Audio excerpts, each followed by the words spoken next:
Oui, Monsieur le Président.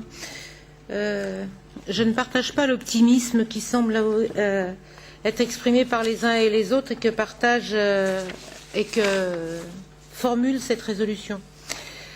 Parce qu'au-delà des mots, le respect des droits fondamentaux par les États membres dans l'Union européenne, qui sont bien partie prenante de l'Union européenne jusqu'à preuve du contraire, mais en la matière on peut souvent avoir des doutes, l'équilibre indispensable et nécessaire entre, je vais dire, droit à la sécurité et respect de l'ensemble des droits fondamentaux ne semble pas être là, et je trouve que les considérants de la résolution, justement, ne vont pas assez loin en la matière pour parler de cet équilibre.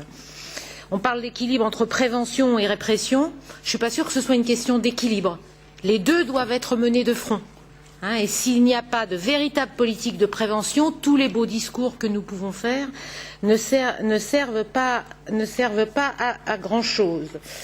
On parle aussi de la question des tests quand une grande victoire. Ces tests, sauf erreur de ma part, c'est pour l'avenir. Moi, j'aimerais bien que ce soit fait sur le passé et qu'on ait un vrai bilan en la matière, parce qu'on sait ce qu'il en est dans les États membres. Et pour le moment, le moins qu'on puisse dire, c'est qu'il n'y a pas, le compte n'y est pas.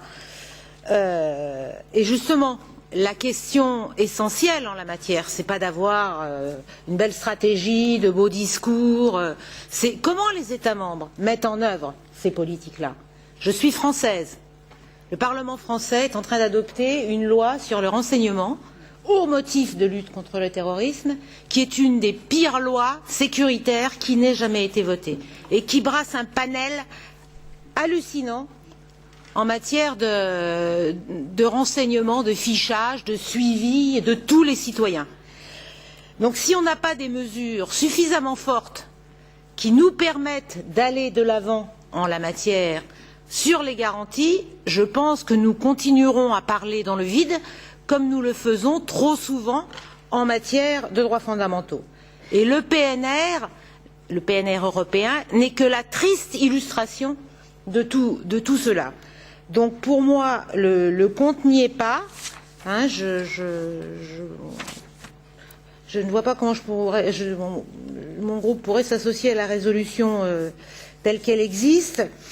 Et je voudrais terminer par une citation que j'ai plus de mémoire, mais qui est dont je vais redonner l'esprit, une citation de Benjamin Franklin, qui disait à la fin du XVIIIe siècle, qui renonce à un peu de liberté pour avoir plus de sécurité, finit par perdre l'une et l'autre. Je pense que nous sommes au cœur du sujet, et ce sujet est un sujet ancien.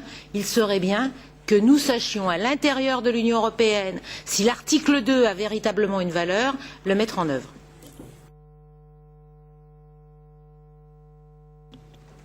I'm trying to remember the Benjamin Franklin quote, but I can't remember it. J'essaie de me souvenir de ce que disait Benjamin Franklin, mais j'y arrive pas. Je suis fatiguée. Si quelqu'un s'en souvient, dites-le. Exact, parce que mon collaborateur vient de me l'amener. Un peuple prêt à sacrifier un peu de liberté pour un peu de sécurité ne mérite ni l'une ni l'autre et finit par perdre les deux. Ah, okay. It's always good to, I think. Je crois qu'il faut toujours, en effet, faire les bonnes citations en commission Libé.